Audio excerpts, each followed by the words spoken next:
नमस्कार दोस्तों, super study 24 पर आपका स्वागत है। दोस्तों, हमने इंडियन ज्योग्राफी की शुरुआत की है और इस दौरान हमने अगली वीडियो में भारत के सभी द्वीपों का अध्ययन किया था बारी बारी, जिसमें हमने पहले बंगाल की खाड़ी में स्थित सभी द्वीपों का अध्ययन किया था, फिर जो है अरब सागर में जितने भी द्वीप थे उनका अध्ययन किया था। आज हम अध्ययन करेंगे कुछ राज्य हैं जिनके गठन के बारे में पूछा जाता है कि इस राज्य का गठन किस वर्ष हुआ। और एक देखिएगा सिंधु जल समझौता के बारे में पूछा था कि सिंधु जल समझौता क्या है, कब हुआ और इससे जो है क्या निर्णय लिया गया, ये सब अध्ययन करेंगे। और थोड़ा सा जो है जनगणना को देखेंगे कि जनगणना कब पहली हुई और इस जनगणना का जो है में क्या क्या क्वेश्चन पूछे जाते हैं। तो दोस्तों, अगर शुरुआत करें यहां से, तो राज्य पुनर्गठन अधिनियम दोस्तों आया था 1956 में। कब आया? 1956 में। और इसके तहत देखिएगा कुल जो है 6 आपके 14 राज्य बनाए गए थे और 6 केंद्र शासित प्रदेश बनाए गए थे, अर्थात 14 राज्य और 6 केंद्र शासित प्रदेश बनाए गए थे राज्य पुनर्गठन अधिनियम 1956 के तहत। तो यहां देखिएगा दोस्तों कुछ राज्य हैं, यहाँ इनका गठन वर्ष दिया गया है, तो हम जानेंगे किस राज्य का गठन कब हुआ। तो देखते हैं, तो यहाँ जो आपको पहला राज्य मिलेगा ये है आंध्र प्रदेश। ये राज्य है आंध्र प्रदेश। इससे जो है सबसे ज्यादा बार क्वेश्चन पूछा गया है कि वह कौन सा राज्य है जिसका गठन भाषा के आधार पर हुआ, अर्थात भाषाई के आधार पर हुआ। तो राज्य देखेगा आंध्र प्रदेश है और इसका गठन हुआ था 1953 में हुआ। कब हुआ? 1953 में। अगला देखिए दोस्तों, जो राज्य है गुजरात। आपको हम बताए थे जो है गुजरात की सबसे लंबी तट रेखा वाला राज्य है, इसका नाम गुजरात है। और देखिएगा इसका गठन हुआ था 1960 में। कब हुआ? 1960 में। अगला राज्य देखें, तो अगला राज्य है देखिएगा हरियाणा। अगला राज्य है हरियाणा और हरियाणा का गठन हुआ था दोस्तों 1966 में। कब हुआ? 1966 में। आगे बढ़े तो चौथा राज्य है हिमाचल प्रदेश। हमने दोस्तों उन्हीं राज्यों को लिया है जहां से जो बार बार क्वेश्चन पूछे जाते हैं, उन्हीं राज्यों को दिखेगा हमने यहां पर लिया है। तो अगला राज्य हिमाचल प्रदेश और इसका गठन हुआ था 1971 में। कब हुआ? 1971 में। आगे आपको दिखेगा सेवन सिस्टर में पूर्वोत्तर के 3 राज्य दिखाई दे रहे हैं, जो कि सेवन सिस्टर से में संबंधित ये 3 राज्य हैं, जिसमें एक राज्य मेघालय, मणिपुर और त्रिपुरा। इनका गठन हुआ था 1972 में। आप जानते हैं त्रिपुरा जो है, इसके बारे में आपको हम बता चुके हैं कि बांग्लादेश से 3 तरफ से घिरा हुआ राज्य है त्रिपुरा। और मणिपुर को बताए थे जो है कि म्यांमार के सीमा से लगा हुआ राज्य है, जिसमें हमने आपको एक ट्रिक दिया था आना मामी बर्मा में, जिसमें जो है म्यांमार की सीमा से लगे चारों राज्य जो है आपको याद हो गए थे। तो राज्य उन्हीं राज्यों में से एक राज्य है मणिपुर और एक राज्य है मेघालय। मेघालय को जानते ही हैं कि यहीं पे है मौसीराम, जहां दुनिया में सबसे ज्यादा वर्षा होती है, और राज्य है मेघालय। इन तीनों का गठन हुआ था 1972 में। आगे बढ़े दोस्तों, पांचवा राज्य था, यहां देखो तो छठा राज्य है सिक्किम। कौन सा राज्य है? सिक्किम। सिक्किम का गठन हुआ था 1975 में। कब हुआ? 1975 में। सिक्किम के बारे में हम पढ़ चुके हैं कि इसकी सीमा जो है उत्तर में चीन से, आपके पश्चिम में नेपाल से और पूर्व में भूटान से लगती है। इसका अध्ययन हम कर चुके हैं सिक्किम का। इसका गठन कब हुआ था? 1975 में। आगे देखें तो यहाँ 3 राज्य दिखाई दे रहे हैं। एक राज्य है मिजोरम, एक राज्य है अरुणाचल प्रदेश, एक है गोवा। इन तीनों राज्यों का गठन हुआ था 1987 में। कब हुआ? तो 1987 में हुआ था। गोवा के बारे में आपको बताए हैं कि देखिएगा 1961 से पहले जो है पुर्तगालियों के अधीन था, लेकिन 1961 में जो है गोवा को पुर्तगालियों से आजाद करा लिया जाता है। और हमने गोवा के बारे में बताया भी था आपको कि यह जो है 1510 में एक पुर्तगाली वायसराय था जिसका नाम था अल्बुकर्क। उसने बीजापुर अभियान किया था और उस अभियान के दौरान आदिल शाह से जो है छीन लिया था गोवा को। जो गोवा जो है पुर्तगालियों द्वारा 1510 ईस्वी में जीता गया, वो गोवा जाकर आजाद होता है सन 1961 में। कब आजाद होता है? 1961 में। आगे बढ़े दोस्तों, ये 3 राज्य थे मिजोरम, अरुणाचल प्रदेश और गोवा। इन तीनों का गठन हुआ था 1987 में।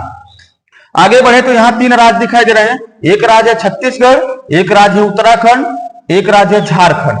इनसे भर भर के क्वेश्चन पूछा जाता है कि इन राज्यों का गठन कब हुआ और ये किस राज्य से अलग होकर नए राज्य बने। तो जो पहला राज्य है देखिएगा, इसका नाम है छत्तीसगढ़। इसका नाम है छत्तीसगढ़, जो कि किससे अलग हुआ था, तो ये अलग हुआ था मध्य प्रदेश से। किससे अलग हुआ था, मध्य प्रदेश से अलग हुआ था। और मध्य प्रदेश से अलग होकर 1 नवंबर 2000 को एक नया राज्य बना था। कब बना, तो 1 नवंबर सन 2000 को। और किससे अलग होकर बना, तो मध्य प्रदेश से। अगला राज्य है उत्तराखंड। उत्तराखंड का गठन कब हुआ, ये हुआ था 9 नवंबर सन 2000 को। कब हुआ, 9 नवंबर सन 2000 को। ये किससे अलग हुआ, तो ये अलग हुआ था यूपी से। किससे अलग हुआ था, यूपी से अलग होकर एक नया राज्य बना। अगला राज्य है झारखंड। अगला राज्य है झारखंड, जिसका गठन हुआ था 15 नवंबर। कब हुआ था, 15 नवंबर। और सन कब, तो 2000 में। कब हुआ था, 2000। मतलब इन तीनों राज्यों का गठन हुआ था नवंबर में, और जो वर्ष है वो सेम है 2000 को, सिर्फ डेट बदली है। 1 नवंबर, 9 नवंबर, 15 नवंबर। इन तीनों राज्यों का दोस्तों अगर ट्रिक से याद करना चाहते हैं तो ट्रिक इसकी यही है। ट्रिक यह है इसकी कि छत से उतर झाड़ पर चढ़। छत से उतर झाड़ पर चढ़, ये ट्रिक आपको क्रम से याद करवाएगी राज्यों के गठन के बारे में। तो 6 से हो गया दोस्तों छत्तीसगढ़, 6 से हो गया छत्तीसगढ़, ऊ से हो गया उत्तराखंड, और झ से हो गया झारखंड। और कब बने, एक बना छत्तीसगढ़ 1 नवंबर को, उत्तराखंड बना 9 नवंबर को, और झारखंड बना 15 नवंबर को। और तीनों का गठन जो है सन 2000 में हुआ। सन 2000 में हुआ था। ये जानकारी हो गई दोस्तों इन तीनों राज्यों के बारे में। आगे बढ़े हम, तो यहाँ 2 राज्य आपको दिखाई दे रहे हैं, एक है लद्दाख, एक है जम्मू कश्मीर। ये देखिएगा केंद्र शासित राज्य है वर्तमान में। ये देखिएगा 2019 31 अक्टूबर 2019 से पहले एक ही राज्य हुआ करता था जिसका नाम था जम्मू कश्मीर। लेकिन 31 अक्टूबर 2019 को जम्मू कश्मीर को तोड़कर 2 राज्यों में विभक्त करके इसे केंद्र शासित प्रदेश बना दिया गया। और देखिएगा एक कब बना, 31 अक्टूबर सन 2019 को। और किससे अलग होकर, इसी जम्मू और कश्मीर से अलग होकर एक नया राज्य बना जिसका नाम था लद्दाख, क्योंकि ये भी एक केंद्र शासित प्रदेश है और ये भी एक केंद्र शासित प्रदेश है। और दोनों का गठन कब हुआ, 31 अक्टूबर सन 2019 को। और लद्दाख के बारे में जानते रहिएगा कि यह भारत का सबसे बड़ा केंद्र शासित प्रदेश है। यह भारत का सबसे बड़ा केंद्र शासित प्रदेश है लद्दाख। इससे पूर्व 31 अक्टूबर 2019 से पहले जो भारत का सबसे बड़ा केंद्र शासित प्रदेश था वो था अंडमान निकोबार। लेकिन लद्दाख जो है वर्तमान में सबसे बड़ा केंद्र शासित प्रदेश है। आगे बढ़े दोस्तों, यहाँ आपको राज्य दिखाई दे रहा होगा दादर एवं नगर हवेली और दमन दीव। देखिएगा 26 जनवरी 2020 से पहले ये भी 2 अलग अलग जो है केंद्र शासित प्रदेश थे। लेकिन 26 जनवरी 2020 को इस दादर नगर हवेली और दमन दीव को मिलाकर एक केंद्र शासित प्रदेश बना दिया गया जिसका नाम पड़ा दादर एवं नगर हवेली और दमन दीव। अब कब बने, तो 26 जनवरी 2020 को बने। अगला राज्य है तेलंगाना। यहाँ एक राज्य दिखाई दे रहा है, इसका नाम है तेलंगाना। और देखिए यह अलग हुआ था आंध्र प्रदेश से। यह आंध्र प्रदेश से अलग हुआ और 2 जून 2014 को देखिएगा यह जो है आंध्र प्रदेश से अलग होकर एक नया राज्य बना जिसका नाम है तेलंगाना। कब बना, तो 2 जून 2014 को। ये हो गया दोस्तों मुख्य राज्य जिनके गठन के बारे में प्रश्न पूछा जाता है, जो कि हम जो है इस चीज को देख चुके हैं। एक बार और रिवीजन करते हैं दोस्तों।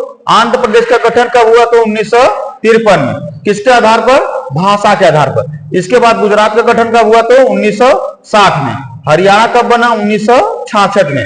हिमाचल प्रदेश कब बना, 1971 में। मेघालय, मणिपुर, त्रिपुरा कब बने, तो 1972 में। सिक्किम कब बना, 1975 में। मिजोरम, अरुणाचल प्रदेश, गोवा कब बने, तो 1987 में। और छत्तीसगढ़, उत्तराखंड और झारखंड कब बने, यह क्रमशः बने 1 नवंबर, 9 नवंबर और 15 नवंबर 2000 को। और इसके बाद आगे देखें तो यहाँ राज्य है लद्दाख और जम्मू कश्मीर। ये जम्मू कश्मीर से अलग होकर एक नया राज्य केंद्र शासित प्रदेश बना लद्दाख, और जम्मू कश्मीर भी एक केंद्र शासित प्रदेश बना। और यहाँ 2 राज्य बने। और कब बने, तो 31 अक्टूबर 2019 को। आगे बढ़े तो दादर एवं नगर हवेली और दमन दीव इनका विलय करके एक राज्य बना दिया गया। और कब बना, तो 26 जनवरी 2020 को। और इसके बाद जो राज्य बचता है तेलंगाना, जो कि कब बना, तो 2 जून 2014 को। और किससे अलग होकर बना, तो आंध्र प्रदेश से। ये जानकारी थी दोस्तों जो है राज्यों के गठन के बारे में, जो कि प्रश्न में पूछे जाते हैं परीक्षाओं में। आगे चलें दोस्तों, तो यहां लिखिएगा जनगणना, भारत की जनगणना 2011 की जनगणना के अनुसार लिखिएगा कुछ राज्य हैं और कुछ जो है जिले हैं, उनकी संख्या क्यों जानेंगे। इससे पहले हम जो है जनगणना की पृष्ठभूमि को थोड़ा सा जान लेते हैं कि जनगणना की शुरुआत कब हुई थी। जो भारत की पहली जनगणना हुई थी वो कब हुई थी। तो भारत की दोस्तों जो पहली जनगणना हुई थी 1872 में हुई थी। कब हुई थी? 1872 में हुई थी। और किसके शासनकाल में? था लॉर्ड मेयो। लॉर्ड मेयो के शासनकाल में भारत की पहली जनगणना हुई थी। और लेकिन नियमित रूप से पूछे, नियमित रूप से जनगणना जो हुई थी यह 1881 में, और किसके शासनकाल से हुई? तो यह हुआ था लॉर्ड रिपन के समय में। लॉर्ड रिपन के समय काल से जो है भारत की नियमित जनगणना की शुरुआत हुई। और ये भी जानते रहिएगा कि वर्तमान की जो भारत की जनगणना हुई है 2011 की, ये 15वीं जनगणना है। कौन सी जनगणना है? 15वीं जनगणना है वर्तमान में जो भारत की हुई है 2011 में। लेकिन स्वतंत्र भारत की यह 7वीं जनगणना है। स्वतंत्र भारत की यह 7वीं जनगणना है। और स्वतंत्र भारत की जो पहली जनगणना हुई थी वह हुई थी 1951 में। कब हुई थी? 1951 में यह स्वतंत्र भारत की पहली जनगणना थी। और सारी जनगणनाओं में तो कुल जनगणना है 15वीं जो है, और स्वतंत्र भारत की 7वीं है। और स्वतंत्र भारत की पहली जो जनगणना हुई थी 1951 में। तो ये जान गए दोस्तों। अब देखते हैं इस जनगणना की, देखिएगा कुछ प्रश्न पूछते हैं कि जनगणना की दृष्टि से, जनसंख्या की दृष्टि से राज्य, सबसे बड़ा राज्य कौन है? तो सबसे बड़ा राज्य है उत्तर प्रदेश, इसके बाद महाराष्ट्र आता है, इसके बाद जो है बिहार आता है। ये देखिएगा जनसंख्या की दृष्टि से राज्यों का क्रम है। अब आगे देखें, देश में जो है जिलों की कुल संख्या 2011 की जनगणना के अनुसार देश में कुल जिलों की संख्या है 640। कितनी है? 640। आगे देखें तो देश में सर्वाधिक शहरी जनसंख्या वाला राज्य, अभी तो आपने पढ़ा जो है कि देश में सर्वाधिक जनसंख्या वाला राज्य है उत्तर प्रदेश, लेकिन यहां प्रश्न है देश में सर्वाधिक शहरी जनसंख्या वाला राज्य कौन है? तो राज्य है महाराष्ट्र। कौन है? महाराष्ट्र राज्य है। और देखिएगा ये क्वेश्चन भी पूछा गया था दोस्तों कि भारत में कुल गांव की संख्या कितनी है, मतलब पूरे भारत में कुल कितने गांव हैं। तो कुल गांव है देखिएगा दोस्तों 6,41,000। कितने गांव हैं? 6,41,000। और देखिएगा सर्वाधिक जिलों वाला अगर राज्य पूछे तो वो राज्य है उत्तर प्रदेश। कौन सा राज्य है? उत्तर प्रदेश। तो दोस्तों ये हुई जानकारी जिसमें हमने राज्यों के गठन के बारे में और देखिएगा कुछ जनगणना से संबंधित तथ्य को देखें। अब हम देखते हैं यहाँ पे आपको लिखा नजर आएगा सिंधु जल समझौता। सिंधु जल समझौता क्या था ये समझौता? तो इसको देखते हैं। ये समझौता हुआ था 1960 में। कब हुआ था? 1960 में हुआ था। और ये समझौता क्या था? तो नदियों के जल के बंटवारे से संबंधित समझौता था कि किस नदी का जल कितना पाकिस्तान यूज करेगा और कितना भारत यूज करेगा। तो यहां समझिएगा दोस्तों, यहां देखिएगा आपको एक नदी दिखाई दे रही है जिसका नाम है सिंधु नदी। जिसका नाम है सिंधु नदी, जो कि तिब्बत में एक झील है जिसे कहता है मानसरोवर झील, जिसका नाम है मानसरोवर झील। यह मानसरोवर झील से निकलकर यहां जो ट्रांस हिमालय की 2 पर्वत श्रेणियां हैं, जो सबसे ऊपर इसका नाम है लद्दाख और नीचे एक है जास्कर। मतलब लद्दाख और जास्कर की पहाड़ियों के मध्य से बहते हुए यह पाकिस्तान होते हुए अरब सागर चली जाती है। यहां देखिएगा ट्रांस हिमालय जानते हैं 3 पर्वत श्रेणियां हैं। जो अगला वीडियो हिमालय पर बनेगा तो वहां हम देखेंगे हिमालय के बारे में पूरा अध्ययन करेंगे। यहां समझते रहेगा ये ट्रांस हिमालय की 3 पर्वत श्रृंखला यहां दिखाई देती है। एक है यहाँ पर काराकोरम, एक है लद्दाख और जास्कर। इस काराकोरम और लद्दाख के बीच से जो नदी बहती है उसका नाम है श्योक नदी, जो कि सिंधु की ही सहायक नदी है। लेकिन जो सिंधु नदी बहती है यह लद्दाख और जास्कर पहाड़ियों के मध्य से होकर बहती है और बहते हुए देखिएगा पाकिस्तान होते हुए अरब सागर में चली जाती है। और देखिएगा नीचे आपको एक नदी दिखाई दे रही है, इसका नाम है झेलम नदी। झेलम नदी देखिएगा यह यहां से निकलकर भारत और देखिएगा पाकिस्तान की सीमा पर कुछ दूर तक बहते हुए देखिएगा ये पाकिस्तान चली जाती है। सिंधु के बाद देखिएगा झेलम, फिर यहाँ एक नदी इसका नाम है चिनाब, इसका नाम इसके नीचे रावी है, फिर है ब्यास, फिर है नदी सतलज। ये देखिएगा सिंधु तंत्र की देखिएगा नदियां हैं। तो पूछा जाता है देखिएगा कि जो समझौता हुआ इस समझौते के दौरान कितना जो पानी इन नदियों का पानी पाकिस्तान यूज करेगा, क्योंकि ये नदियां देखिएगा पाकिस्तान में भी बहती है और भारत में भी बहती है। तो इस समझौते के दौरान देखिएगा क्या हुआ, तो समझौता में हुआ जो ऊपर की 3 नदियां हैं अर्थात सिंधु, झेलम, चिनाब, सिंधु, झेलम, चिनाब, इन तीनों नदियों के 20% जल का उपयोग करेगा भारत और 80% जल का उपयोग करेगा पाकिस्तान। अर्थात जो ऊपर की 3 नदियां हैं सिंधु, झेलम, चिनाब, इनके जो 3 नदियां हैं इनके 20% जल का उपयोग सिर्फ करेगा भारत और 80% जल का उपयोग करेगा पाकिस्तान। और नीचे की 3 नदियां हैं यहां रावी, ब्यास, सतलज, रावी, ब्यास, सतलज। तो 3 नदियां कौन है, रावी,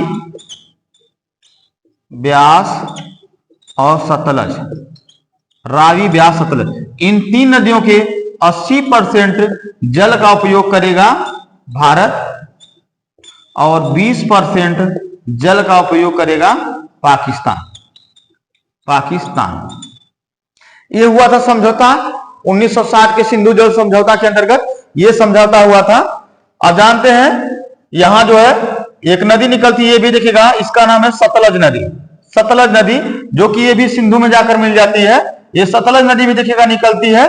यहां एक झील है जिसे कहा जाता है राकसताल, जिसे कहा जाता है राकसताल झील। इसी राकसताल झील से निकलती है नदी जिसका नाम है सतलज नदी। और सतलज नदी भी देखिएगा भारत में बहते हुए यह 2 राज्यों से होकर गुजरती है, हिमाचल प्रदेश और पंजाब में बहते हुए देखिएगा ये चली जाती है पाकिस्तान।